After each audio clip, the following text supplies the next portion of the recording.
In this video, we are going to study a special kind of image. Now, in school physics, we often think of the image as something like this. Now, if we have an object sending rays to the mirror, the reflected rays, when they are produced backwards,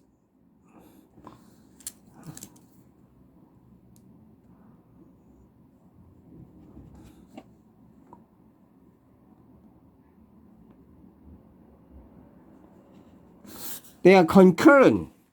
And if we look at the reflected rays, they appear to come from this point, and we call this point image. So no matter where we look at it, the image is here.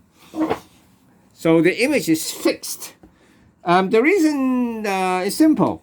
If this is the object O, we drop a perpendicular to the mirror, extend the perpendicular, mark off equal distances, and if we pick any point P on the mirror, join P and O. At this point we call it I, join P and I, produce IP. Now, there are two congruent triangles, SAS. Hence, there are three equal angles. These two corresponding angles, and these two vertically opposite angles. So, if the object sends a ray to P, it is reflected along this line. Why? Because the reflected ray and the incident ray obeys the law of reflection. And if we produce the reflected ray backwards, it must pass through the image. So the image is fixed. Now let's look at another kind of image. If this is air, this is water, and we have a point F, maybe on a fish inside water. Now, for a ray hitting the water surface normally, it is reflected without any change in direction. And for a ray making an angle R with the normal, after reflection, it bends away from normal. So the reflected ray, when produced backward, cuts the vertical through F at the point G above F. So if we think this way, the image is a fixed point. This point G must be the image. However, look at this question from the year 1984. The examination is HKCD, Physics, Multiple Choice. Look at question 16. Okay, this question is special, 1 in 40 years. And it says that there is a fish and an eye. The line joining the fish and eye makes an angle of 45 degrees with the water surface. So where should the image be as seen by the eye? P, Q, R, S, and T. Well, from this diagram, if the image is fixed, it's simple. The image G is above F. So the image of the fish should be above the fish. It should be point Q. So the answer should be B. Let's check the answer, which is only a few pages away. Number 16, the answer is C. Number 16, the answer is C, which is R. It is not directly above the fish, and it is shifted to the direction of the observer. So from this very question, we can see that the image position is not a fixed point in this case. To study how it varies, let's examine what happened when R increases. What will happen to the point G? Will it rises? It stays, or should it fall? Okay. Now, for another ray,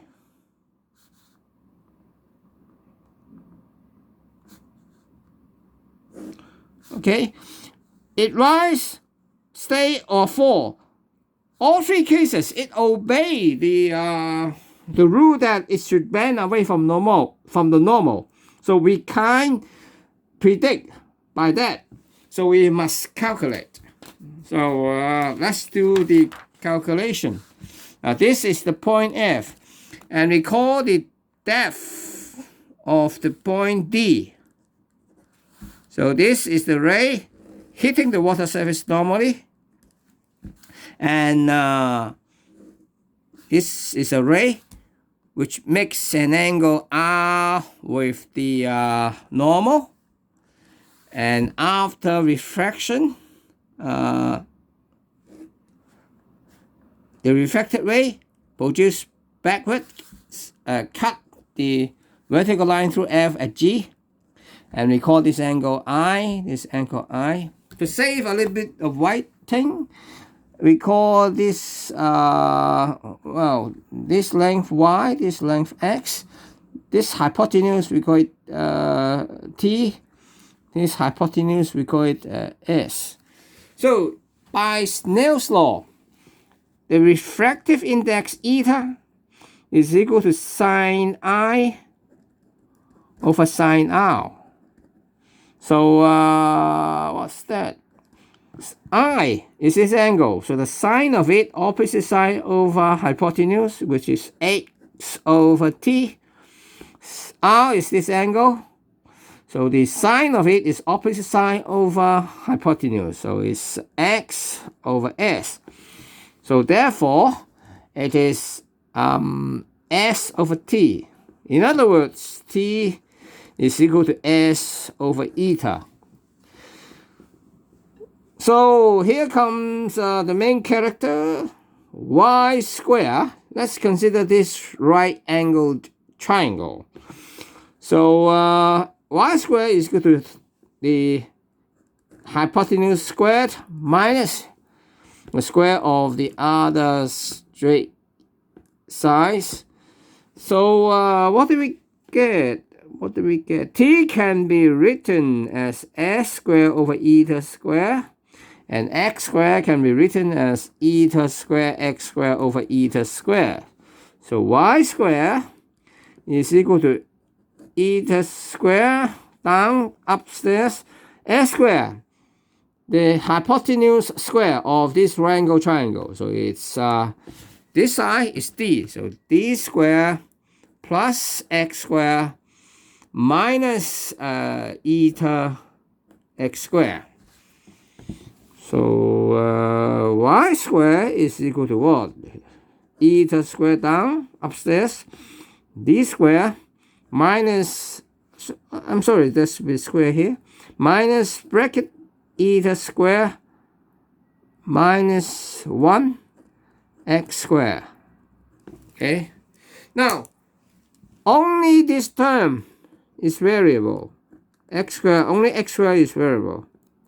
D is constant, eta is constant. Note that the bracket eta squared minus 1 is positive. Why? Because eta is a constant greater than 1.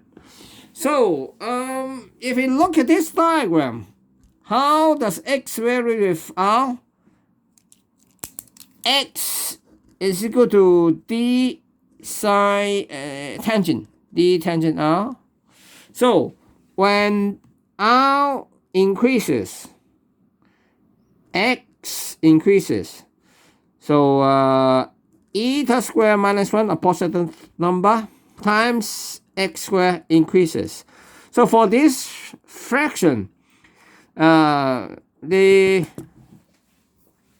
denominator is constant, the numerator, when x increases, becomes smaller. So the whole fraction, that is y squared, decreases. Therefore, y decreases. So as r increases, y decreases. What does that mean? That means g rises. So back to here, g rises. Okay, g rises. So for this ray, when r is increased, the refracted ray goes like this. Okay, it will cut the vertical through F at a higher point. Say we call this point H. Okay, now we can see that the reflected rays for these three rays, they are not concurrent. These two rays meet at point G. These two rays meet at point H. These two rays meet at point, say, J. Okay. So it is not so beautiful as having all the rays concurrent. If we are strict, we take this as a standard, then there is no image. However, when we look at the point F, say it's a bath, this is a stopper, somehow you see something. So there is an image seen by the F. So how to deal with that? We must relax the definition of image a little bit. Okay, and how to do that? Like if we take too many rays, the intersection of the reflected rays vary a lot. However, if we restrict the rays, if we consider only the a small amount of rays, the intersection point will not vary a lot. So, for example, if this ray is R1, we only restrict the small number of rays. So we consider a ray R2, close to it. So if it this is the refracted ray. Okay, let me put in red. This is the refracted ray. Extended backwards. It will cut it, say, at point K. This ray is R2. Okay, R2. So we can define the image this way. We say that the image of F seen by I on the path of R1, okay, the position is approximately K. Okay, what is K? K is the intersection of refracted rays of R1 and R2 making a small angle. Okay.